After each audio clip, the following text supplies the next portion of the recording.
if we have these 20 emojis, and they don't even have to be faces, but I think you mentioned like people with DLD are good at picking out like smiley face, sad face, but not necessarily human smiling, human frowning, because there's subtleties there that are hard to parse. And so if you took 20 smiley emojis, and again, smiley, angry, happy, frustrated, curious, blank stare, death grip, if you then associated that, so it's like when you write your sentence on Discord, assign, by assign I mean just type, the emojis that you mean to your words. And that gives me like decoder ring for when I am reading your comment, right, or your question or your contribution to the online conversation. I may not understand from your use of language versus my use of language that you are excited about something, but if you use the excite and love and share emojis, let's say those are 3, right, then I get that you're sharing that you're excited that you love these things. Right now, the next step would be to go to, well, screw the words and just have the visuals. But that to me feels harder, because then you don't just have to teach people to use the emojis. You actually have to come up with enough emojis, enough visuals that it can be a language, which, I'm not a linguist, so I feel like I could fail at that. But I like this idea of giving people like visual road marks, right?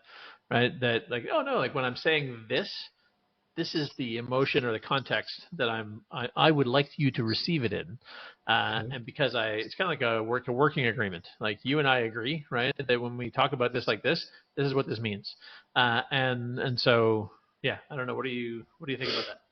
It sounds like ways of working, yeah. Which is what you described.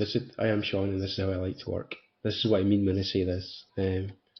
I say it with a lot of the teams I work with when I start, is that you will never have to worry about what I'm thinking. You will never have to second guess my opinion, because I will tell you my opinion. And it may be, I will varnish it because I'm not an asshole. But if I am not happy with what we've done, or I don't agree with it, I'll let you know. And if I am happy with it, I'll let you know as well. I think when you were mentioning a visual means of communication, 2 things popped into my head straight away. One, there's a thing called Makaton, which they use for people with language difficulties. Now, it's a form of sign language, because sign language is regional, and because sign language in fact doesn't follow the normal syntax of speech, so the grammar rules of I am, therefore, I would like, as every language has its own sort of structure or grammar. Makaton is a mirror of that language, so it's a language which is pictographs and signs, which aren't British Sign Language but are fairly universal for those words. That's why a lot of people, when they watch sign language on TV, the signs don't seem to marry up with what the person's saying. That's because the structure of the language isn't the same, and different sign languages have different structure. The other thing that popped in my head was Emoji. Do you remember Emoji? No. I think it only ever lasted for a year in like 2014 or 2015, and someone decided to build the world's first and only emoji-only social network, where you just communicate completely in emojis. And I will dig out the link and send it to you, because it's long lost in my memory. I think it's emoj.li, and I think even your username had to be a string of emojis. Doesn't exist. It does? Huh. Maybe it used to, but it doesn't now. emoj.li. Yeah, I don't think it exists anymore. Where you go, emotionally closed on the 30th of July 2015.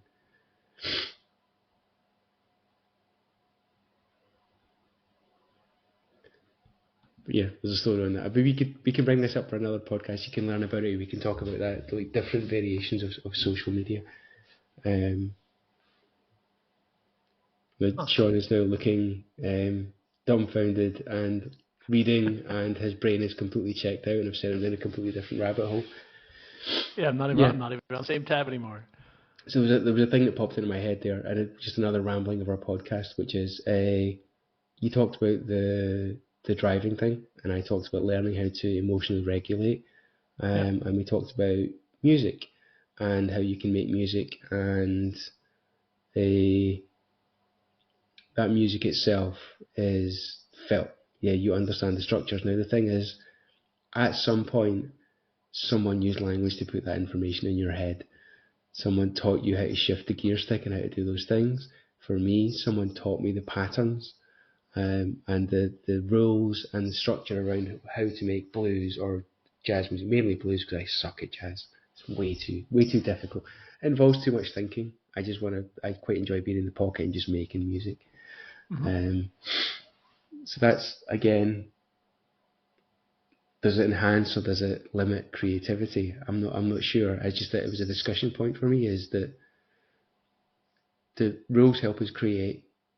Do they also stop some people from creating? Some people are more creative because of rules. I am one of those people that sees rules continually as something to shoot down. And I can't help it. I am that person, right? If you say you can't do this, my first question is why? Or, no, I can. What you mean is I shouldn't do this, or I'm not allowed to do this, which just makes it worse, right? And now what I want to do is the thing you said I couldn't. Yeah. Yeah. Yeah, I mean, I think so. We started. I'm going to suggest we wrap up. You're getting tired.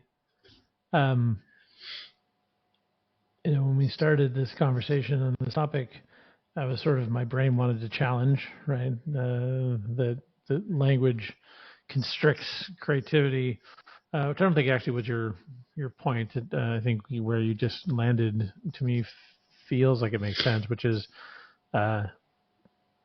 because language is the predominant way that we communicate, because language is the predominant way that we teach and that we learn and integrate, language being word, right?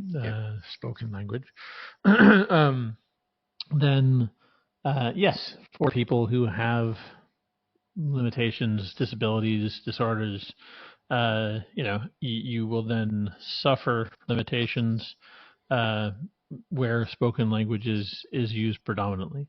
And I do think, right, that we both, in, I guess, more modern UI design, right, and the airports are a good example. So I think it started by necessity, right? And you're like, oh, my building is a place where people with all different languages come, and so if I say, crapper, right, not everybody will know that that's the toilet. And I just wanted to say crapper, but if I put a pictograph of somebody taking a crap, then everyone knows that's where you go to take a shit. I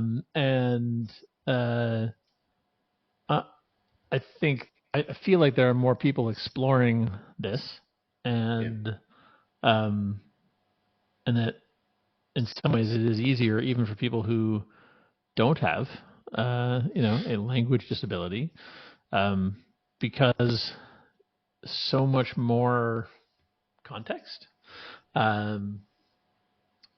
maybe even like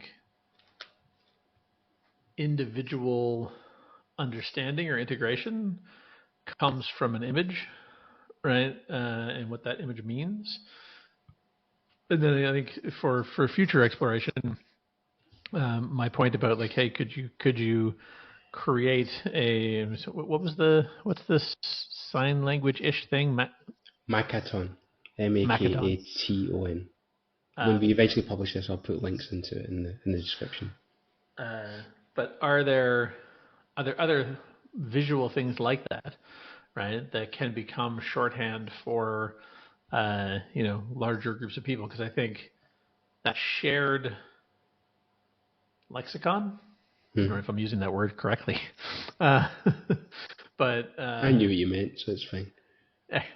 Everyone else is like, what the fuck are those two talking about? I don't understand.